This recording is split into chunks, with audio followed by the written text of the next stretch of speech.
Bom, a paz do Senhor. Amém. Meus irmãos, a paz do Senhor. Amém. Quantos estão felizes com Jesus essa noite? Amém. Glória a Deus. Abra sua Bíblia comigo, por gentileza. Livro de Atos dos Apóstolos, capítulo de número 8, versículo de número 9 ao 13. Enquanto você procura, se tiver um fundo musical, eu agradeço. Bem baixinho, por favor. Enquanto você procura, eu quero externar a Deus a gratidão por ter me permitido chegar aqui mais uma vez, em paz e segurança. Muita chuva, irmãos. A gente veio lá da Barra de Santo Antônio e chuva de lá até aqui. Veio dar uma diminuída já em Porto Calvo. Aleluia. A gente preferiu vir em Porto Calvo porque a estrada é mais sinalizada, é mais larga para poder andar. A gente ainda pegou uma terraplanagemzinha, mas faz parte. Mas eu louvo a Deus por ter chegado até aqui. Louvar a Deus pela vida das pessoas que vieram me acompanhando, pastor Luciano, presbítero Arnaldo, Samuel. Louvar a Deus pela vida da pastora Ana, que é a pastora dessa igreja, juntamente com o pastor Juvenal. Deus em Cristo possa abençoá-los aonde estiverem. Louvar a Deus pela vida das missionárias, obreiros, obreiras da casa do Senhor. Você achou o texto? Amém. Atos dos Apóstolos, no capítulo de número 8, versículo de número 9 ao 13, diz assim: Ora, havia certo homem chamado Simão, que ali praticava a mágica, iludindo o povo de Samaria, insinuando ser ele grande vulto, ao qual todos davam ouvidos, do menor ao maior, dizendo: este homem é o poder de Deus, chamado grande poder. Aderiam a ele porque havia muito os iludira com as mágicas. Quando, porém, deram crédito a Filipe, que os evangelizava a respeito do reino de Deus e do nome de Jesus Cristo, iam sendo batizados assim homens como mulheres. Versículo 13, e a gente encerra.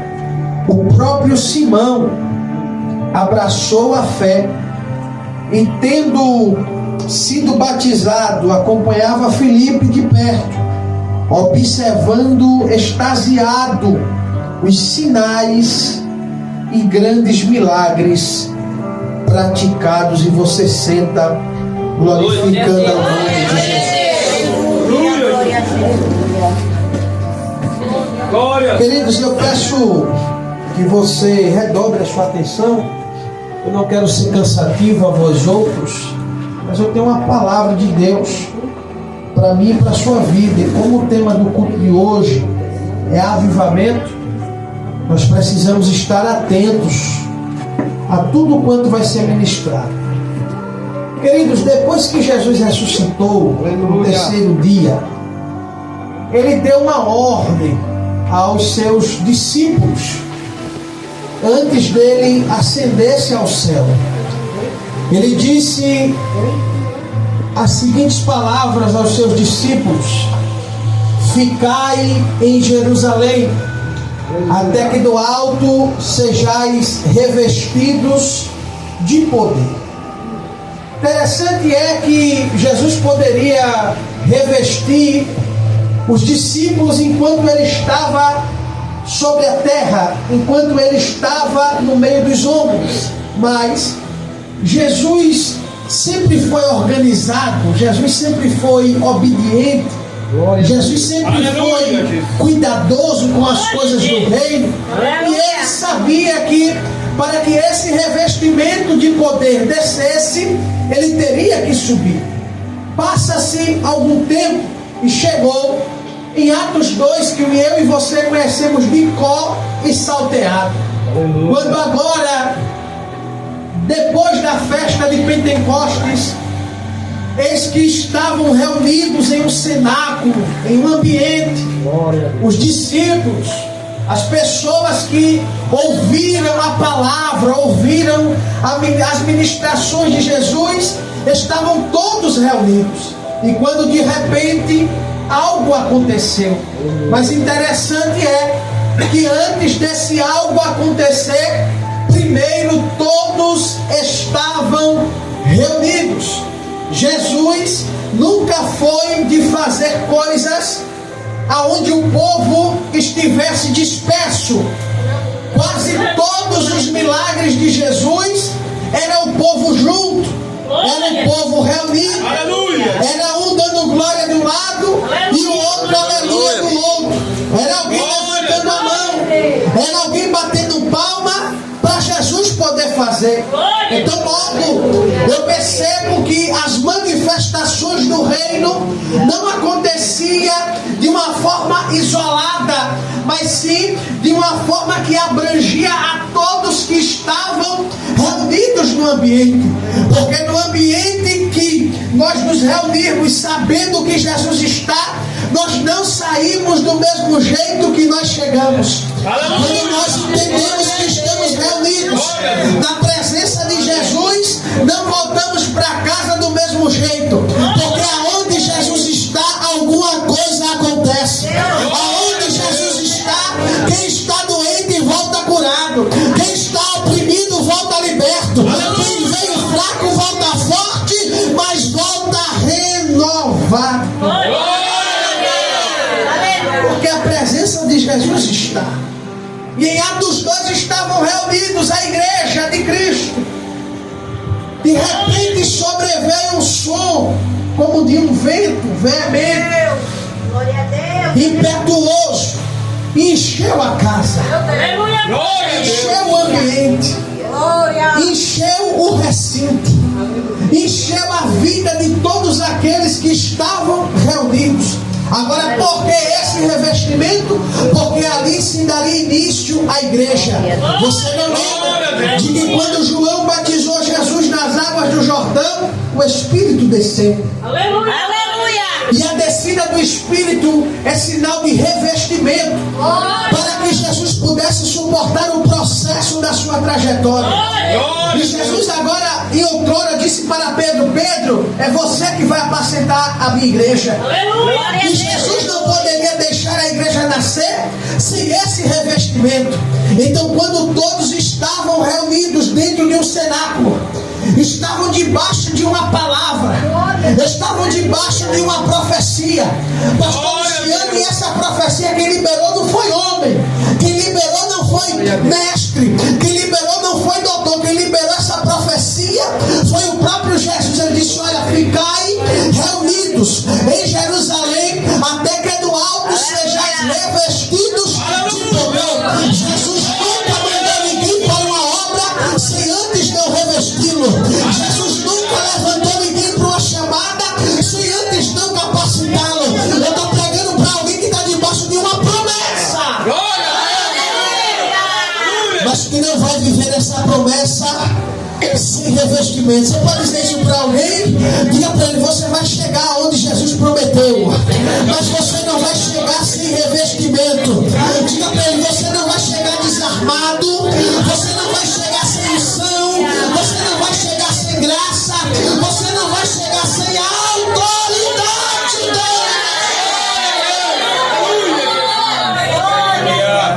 Deus. Jesus disse: olha, vocês vão ser revestidos. Porque, irmãos, olha, quem não é revestido na primeira prova, ele desiste. Aleluia! Por que você está dizendo isso, Henrique? Aconteceu com Jesus. Assim que foi revestido, foi levado ao deserto para ser tentado durante 40 dias por Satanás. E Jesus só venceu porque, primeiro, 100% homem, mas também 100% Deus. E segundo, porque estava revestido. Então diga para alguém: você não é forte porque você canta, você não é forte porque você prega, você não é forte porque tem muito dinheiro. Diga para ele: você só é forte porque a unção do Espírito Santo está sobre a sua vida, sobre a sua casa. E enquanto a unção estiver sobre você, você vence o inimigo. Jesus disse: vocês vão ser revestidos. Aí o Espírito desceu. Quando o Espírito desceu, eles começaram a falar línguas. Aleluia. Só que a gente aprendeu esse tempo todo que a língua de Atos 2 foi a línguas estranhas. Mas quando você vai estudar minuciosamente, você vai ver que eram idiomas, mas as línguas estranhas existem. Eles começaram a falar com tanta autoridade, pastor, dos idiomas, porque não só tinha judeu, tinha todo tipo de gente reunido. Então, se um romano escutasse um judeu falando em hebraico, ele não ia conseguir entender. Então está escrito que cada um começou a falar na sua língua, com tanta ousadia, que alguém vai dizer: eita, estão embriagados. Por que falaram na própria língua? Porque o Espírito Santo não traz confusão. E aonde o Espírito Santo fala, todo mundo entende. Então diga assim para o seu irmão: Deus vai lhe revestir, mas também vai fazer você entender o que Ele fala. Aí Pedro estava tão cheio que ele começou a ministrar. Ele disse: olha, ninguém está embriagado. Isso é o poder do Espírito. E quando começaram a ouvir, quase 3.000 almas se converteram. Então a igreja de Jesus Cristo não começou fraquinha, né? Humanamente falando. Já começou com 12 apóstolos e 3.000 membros, por que não dizer? Só que Deus, Jesus disse: olha, vocês vão ser revestidos, porque vai começar, mas a opressão, a aperto, a dificuldade vai chegar, e vai ser preciso estar forte, porque a vida com Jesus não é uma vida de facilidade. A vida com Cristo não é uma vida fácil, tem que ter renúncia. Você tem que abrir mão de muita coisa para ter uma vida com Deus. Aí Jesus está dizendo: olha, vocês vão ser revestidos, vocês vão ser cheios. Glória a Deus. Glória a Deus. Porque Jesus não chamou ninguém para viver vazio e nem viver de reserva. Jesus chamou a igreja para a igreja ser cheia. Você está no culto de avivamento, daqui a pouco a gente chega lá. A gente está vivendo em um período, pastor Luciano, irmãos que me ouvem nesta noite, aonde o povo se acostumou a viver de reserva. Não, eu sou crente, eu estou de reserva porque eu orei muito. Não, eu só estou de pé porque eu subia muito monte. Eu só estou de pé hoje porque eu chegava muito. Irmão, isso é viver de reserva. Mas diga para pelo menos 2 pessoas: Jesus não te chamou para viver de reservas. Diga para ele: Jesus te chamou para viver cheio. Diga para ele: Jesus te chamou para viver transbordante. A igreja de Cristo não vive de reservas. A igreja de Cristo tem que ser cheia. Diga para ele: enquanto você está nesse culto, Jesus guarda a tua casa, Jesus guarda a tua parentela, Jesus guarda os teus filhos, Jesus guarda todo mundo.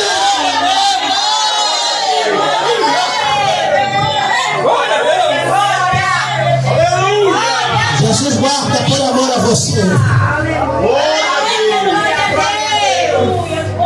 Só que hoje eu preciso também pregar para ela quem quer viver avivamento. E é o tornar a ser vivo. Satanás nos últimos dias tem colocado tanto jugo na igreja. Nos últimos dias Satanás tem colocado na cabeça de muita gente: você não presta, você não é importante. Mas eu vim dizer para você que para o mundo você realmente não presta não. Para o mundo você não presta, mas aqui dentro, irmãos, eu não vi um que entrou no reino que se perdeu.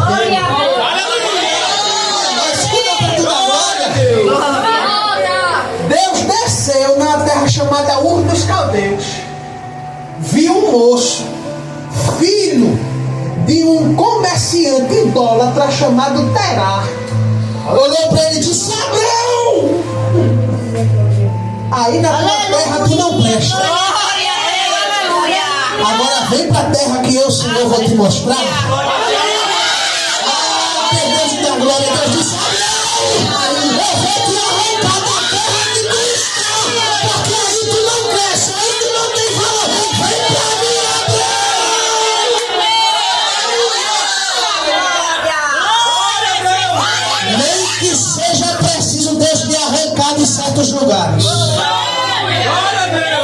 Mas você não vai se perder. Ai, irmão, pelo amor de Deus, alcance o nome de alguém e diga para ele: